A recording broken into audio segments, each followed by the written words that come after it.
पूर्व सुरसागर विधायक एवं पूर्व राज्य मंत्री मेघवाल को दी अंतिम विदाई। डॉक्टर्स की अनिश्चितकालीन हड़ताल जारी। सीनियर ने संभाली व्यवस्था। पुलिस आयुक्तालय से नशा मुक्ति जागरूकता वाहन रैली निकाली गई। जोधपुर मंडल के 15 स्टेशनों को नया रूप देने के लिए किया जा रहा है नवीनीता। मोहन मेघवाल को मंगलवार दोपहर अंतिम विदाई दी गई।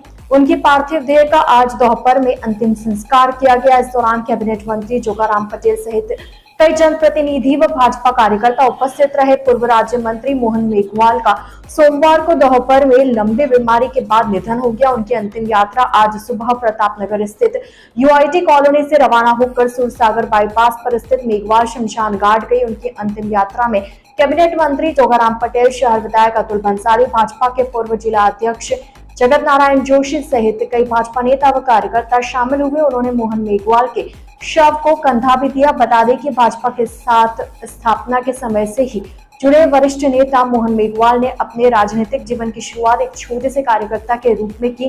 वे 1977 में नगर विकास प्रन्यास के सदस्य बनाए गए। इसके बाद वे कई अहम पदों पर रहे।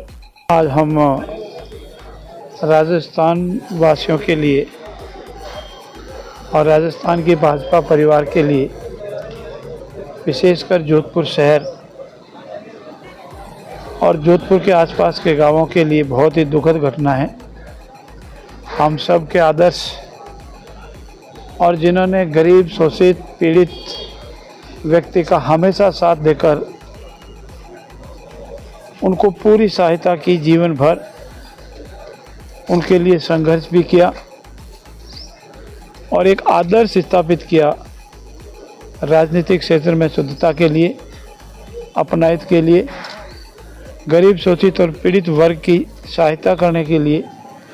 ऐसे हम सब के आदरणीय राजस्थान सरकार में रहे पूर्व मंत्री, लंबे समय तक विधायक का रूप में कार्य किए आदरणीय मोहन जी मेघवाल के नहीं रहने से हमको अपूर्णी क्षति हुई है, जिसकी पूर्ति भविष्य में की जाना बहुत संभव है।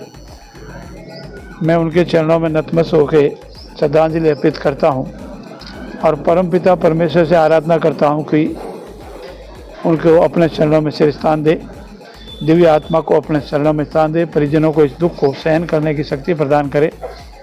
हम सब मिलके उनके बताए हुए रास्ते पर चलेंगे और जोधपुर हो या आसपास के क्षेत्र हो या राजस्थान हो, पीड़ित, शोषित, वंचित वर्ग की सहायता हमेशा निरंतर जारी रखेंगे। हम संकल्प लेते हैं कि उनके बताए हुए रास्ते पर निरंतर चलते रहें।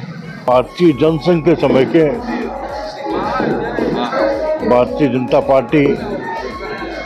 पार्टी जनसंघ जोधपुर में संगठन को एक एक तिनके के रूप में, एक एक व्यक्ति, एक एक कार्यकर्ता को जोड़ के आज जो संगठन का स्वरूप जोधपुर में है, उसमें सबसे अहम योगदान माननीय मोहन जी मेघवाल का था।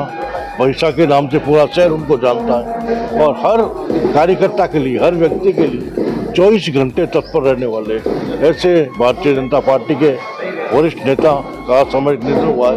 भारतीय जनता पार्टी को अपूर्णी क्षति हुई है। 36 कौम के नेता थे, कभी भी उन्होंने भेद नहीं किया और जिस तरह से आज जनता यहाँ उमड़ी, मैं समझता हूँ भैसा को श्रद्धांजलि देने के लिए, उनकी अंतिम यात्रा में शामिल होने के लिए मैं उन्हें अपनी ओर से, भारतीय जनता पार्टी की ओर से हार्दिक श्रद्धासुमन अर्पित करता हूँ। परमपिता परमेश्वर उनको श्री चरणों में स्थान दे और उनके मार्गदर्शन पर चलते हुए भारतीय जनता पार्टी का प्रत्येक कार्यकर्ता संगठन की मजबूती के लिए प्रयास करे, ऐसी अपेक्षा है। आज हमारे बीच में आदरणीय मोहन जी मेघवाल भैसा नहीं रहे।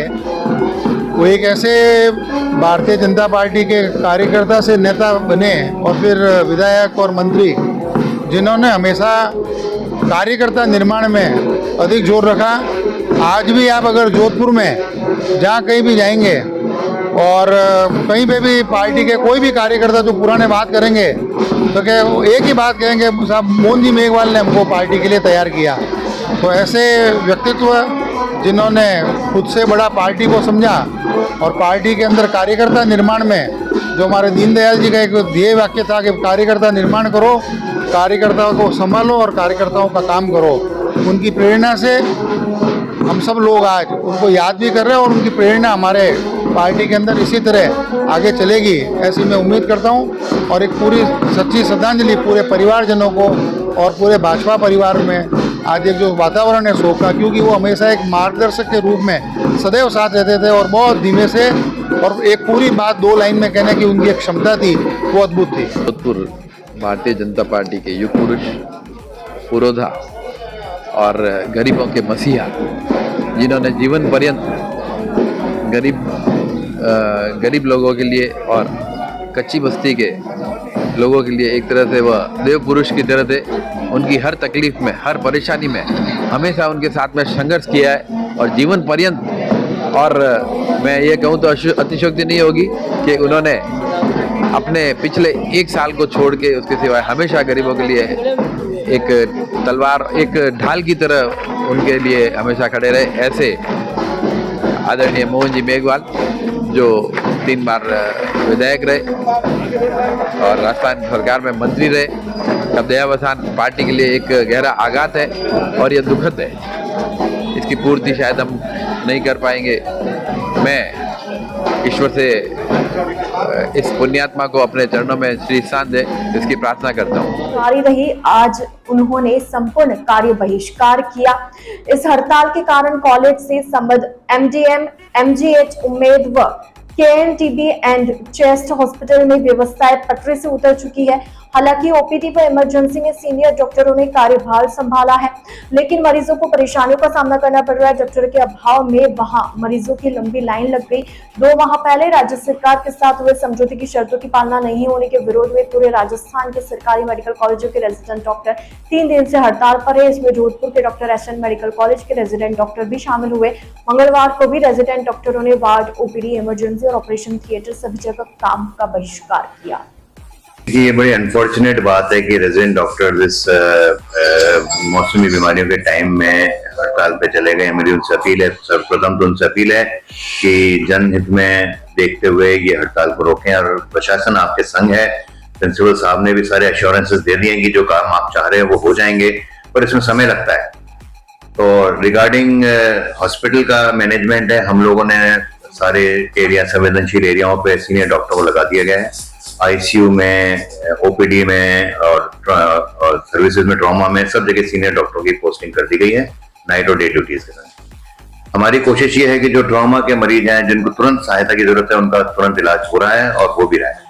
और बाकी जगह जूनियर डॉक्टरों की नियुक्ति की जा रही है कॉलेज की तरफ से, जो आज या कल में आ जाएंगे, जिनको वार्ड्स वगैरह में लगा दिया जाएगा। ये बोलते हुए भी मैं फिर अपील करना चाहूंगा रेजिडेंट डॉक्टर्स एसोसिएशन को कि इसको दोबारा सोचा जाए और कृपया काम पे लौटें। आपकी जरूरत होती है इस अस्पताल को, इस कॉलेज को आपकी जरूरत है और सबको जरूरत है। तो आप लोग जो करेंगे अपन बैठ के काम सॉल्व कर लेंगे, पर वैकल्पिक व्यवस्था पूरी हो चुकी है और कोई मरीज बिना इलाज के नहीं लौट रहा है, ये मैं बता सकता। सर, आपको बात तो हुई है रेजिडेंट डॉक्टर के साथ? कल प्रिंसिपल साहब की अध्यक्षता में HODs और इन सब की मीटिंग हुई थी, जिसमें कि ये निर्णय लिया गया कि अस्पताल कैसे चलाया जाए। और उसके लिए हमने डॉक्टर्स को बुलाया है, CMHO लेवल पे भी बात की है। मंडौर और प्रताप नगर, इन जगहों से भी डॉक्टर निरंतर आ रहे हैं, ज्वाइन कर रहे हैं, जिनको हम यथावत अपनी अपनी जगह पे लगा रहे हैं। जैसे स्पेशलिटी के आ रहे हैं, ऑर्थोपेडिक्स में, एनेस्थीसिया में, ENT में, मेडिसिन में, सर्जरी के, इस तरह करके हम वैकल्पिक व्यवस्था तो कर रहे हैं और आगे की भी पूरा सुचारू से चलने की पूरी उम्मीद है। आज शाम को पुलिस आयुक्तालय से नशा मुक्ति जागरूकता वाहन रैली निकाली गई। रैली को पुलिस आयुक्त राजेंद्र सिंह एवं वरिष्ठ जनों द्वारा हरी झंडी दिखाकर रवाना किया गया, जो रोटरी चौराहा, मेडिकल चौराहा, शास्त्री सर्कल पर पहुंची। यहाँ शास्त्री नगर थाने के सामने अमेरिकन इवेंट्स कंपनी द्वारा नुक्कड़ नाटक का आयोजन किया गया। पुलिस आयुक्तालय में 21 अक्टूबर जो हमारा शहीद दिवस है, उससे लेकर 31 अक्टूबर तक लगातार ये जो 10 दिन की अवधि है, हम लोग कोई ना कोई कार्यक्रम जो पुलिस से रिलेटेड है वो ऑर्गेनाइज कर रहे हैं। उसी कड़ी में ये जो आयोजन है आज नशा मुक्ति पे किया गया है। इसमें एक नशा मुक्ति से रिलेटेड रैली, नुक्कड़ नाटक वगैरह प्ले किया जाएगा और इसके माध्यम से हम जोधपुर आयुक्तालय में लोगों को नशे से किस तरह से दूर रहें और नशे को लेके अवेयरनेस को बढ़ाने का प्रयास किया गया है। मुक्ति रैली का अभियोजन प्रयास करना, जागरूकता पैदा करना है। एक्चुअली क्या है कि मैं 50 साल से नशे पे काम कर रहा हूँ और पूरा जीवनी शिविर लगा है। मेरा ये मानना है कि एक बार कोई बच्चा अगर हुक हो जाता है तो उसको छुड़ाना और उसको मुक्ति दिलाना असंभव सा है। आज की तारीख में असंभव सा है। जो नई ड्रग आई है सिंथेटिक ड्रग्स, उसकी मुक्ति हो ही नहीं सकती। इसके लिए सबसे बड़ा आवश्यकता है कि हम नई पीढ़ी को, समाज को जागृत करें, इसके नशे की बुराइयों से अवगत कराएं और उनसे दूर रहने की कोशिश करें। अवेयरनेस ही एकमात्र जरिया है, मैं मेरे अनुभव से कह सकता हूँ, अवेयरनेस ही एकमात्र चीज है जिसके चलते हम इसको कंट्रोल कर सकते हैं। अदरवाइज कुछ भी नहीं हो सकता। डिमांड रहेगी तो सप्लाई आएगी। ये सप्लाई को कंट्रोल करने का बहुत अच्छा प्रयास कर रहे हैं। मैं अप्रिशिएट करता हूँ प्रशासन को और पुलिस प्रशासन को और एनसीबी को। परंतु अगर डिमांड रहेगी, डिमांड को तोड़ने का काम है अवेयरनेस। मैं नहीं लेता, आप नहीं लेते, हजारों लोग नहीं लेते, तो लेते हैं। उनको अवेयरनेस नहीं थी, जागरूकता नहीं थी। इसे जन जागरण का कार्यक्रम अपने को करना चाहिए। नशा मुक्ति की जो रैली का कार्यक्रम पुलिस आयुक्त साहब के निर्देशन के ऊपर हुआ है और हमारे जो फ्लैग होस्टिंग के लिए आदरणीय डॉक्टर नारायण सिंह जी माणकलाल साहब, जो कि नशा मुक्ति के लिए पिछले 5 दशक से प्रयासरत हैं जोधपुर संभाग के लिए, तो ये एक पब्लिक अवेयरनेस का और जन जागरण का कार्यक्रम है। क्योंकि नशा मुक्ति का काम केवल पुलिस और एनसीबी नहीं कर सकती। जब तक इसके अंदर जन सहभागिता और पब्लिक अवेयरनेस नहीं होगी, मैं आप मीडिया बंधुओं के माध्यम से भी नारकोटिक्स कंट्रोल ब्यूरो की एक हेल्पलाइन है मानस, जिसका 1933 नंबर है, टोल फ्री नंबर है। तो आपको जहां कहीं पे भी ऐसी संदिग्ध गतिविधि या ऐसी कोई भी किसी भी स्मगलर के बारे में या कोई भी ऐसी अवैधानिक गतिविधि संचालित हो रही हो और किसी के माध्यम से हो रही हो, तो निश्चित रूप से आप लोग 1933 मानस हेल्पलाइन के ऊपर सूचित करें। उस बंदे का नाम गुप्त रखा जाएगा, उचित रिवार्ड भी देंगे। और ये जो नशा मुक्ति की एक बड़ा महायज्ञ है, उसके अंदर आप लोग जन जागरूक और एनजीओ और भी कई ऐसी जो संस्थाएं हैं, मैं उनसे भी निवेदन करूंगा कि वो भी आगे बढ़ करके अपना इसके अंदर योगदान दें।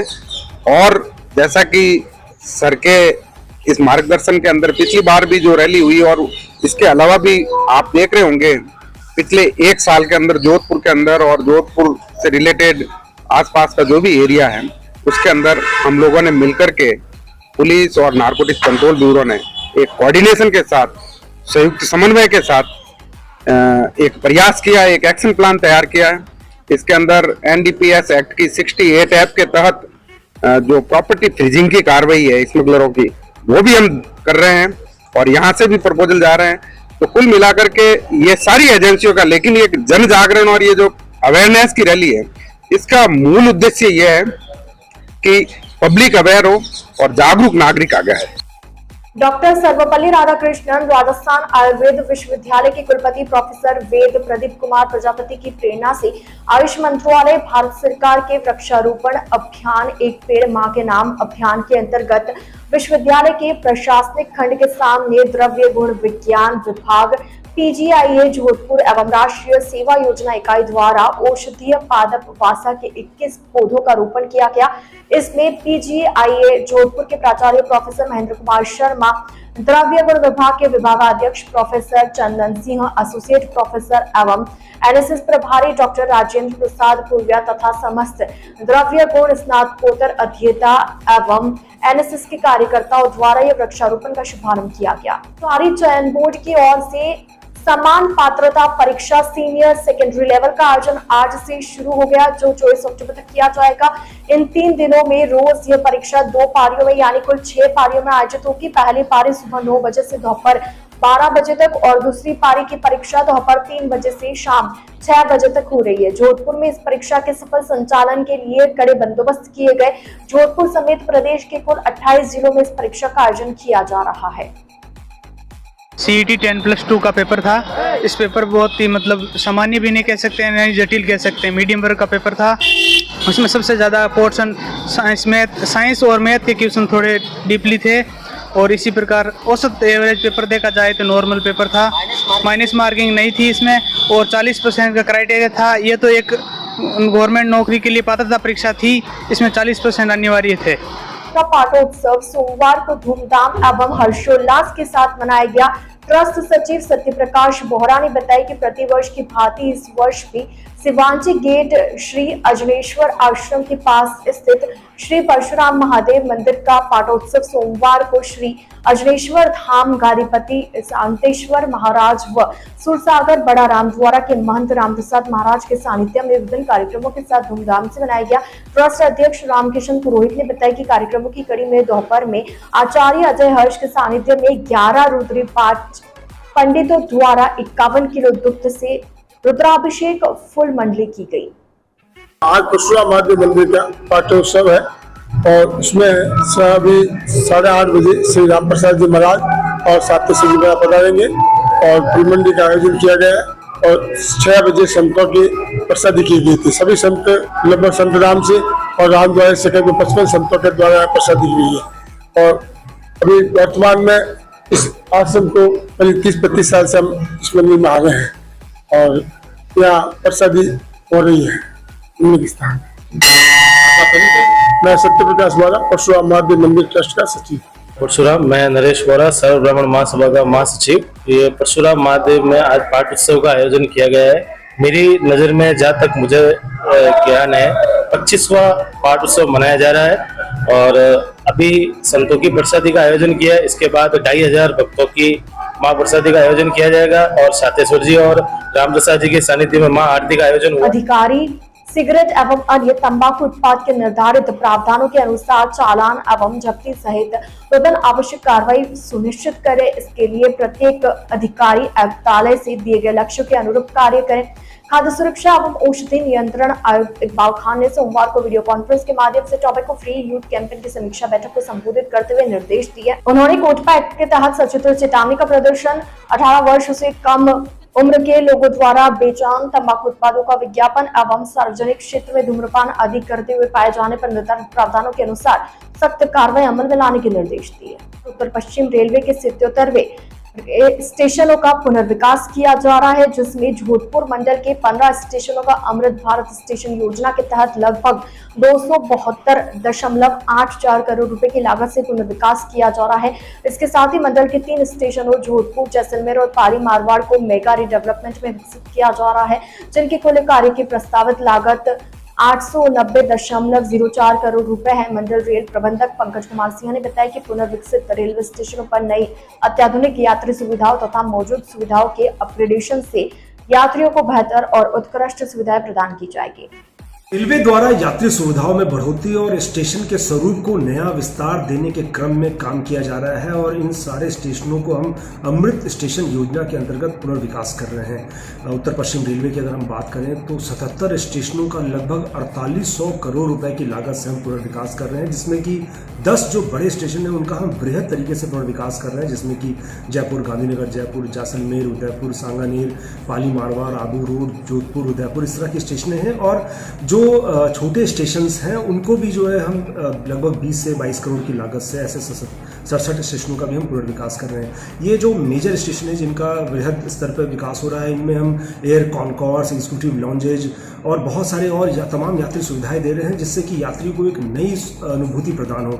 और जो मीडियम कैटेगरी के स्टेशन हैं उनको भी हम लगभग 20-22 करोड़ की लागत से जो विकास कर रहे हैं, उसमें हम जो सर्कुलेटिंग एरिया है उसका विकास कर रहे हैं, वहाँ पे लिफ्ट या एस्केलेटर की सुविधा प्रदान कर रहे हैं, प्लेटफॉर्म और इसका शेड का एक्सटेंशन कर रहे हैं। और हमारा पूरा प्रयास है कि इन स्टेशनों के पुनर्विकास जो अमृत स्टेशन के माध्यम से किया जा रहा है, इससे रेल यात्रियों को एक नई सुविधा का एहसास हो और जो हम चाहते हैं कि स्टेशन पर जब यात्री आए तो उनको एक बहुत ही सुखद अनुभूति हो।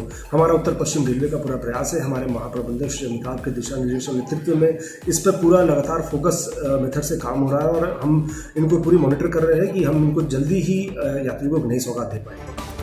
पूर्व सुरसागर विधायक एवं पूर्व राज्य मंत्री मेघवाल को दी अंतिम विदाई, इसकी अनिश्चितकालीन हड़ताल जारी, सीनियर ने संभाली व्यवस्था। पुलिस आयुक्तालय से नशा मुक्ति जागरूकता वाहन रैली निकाली।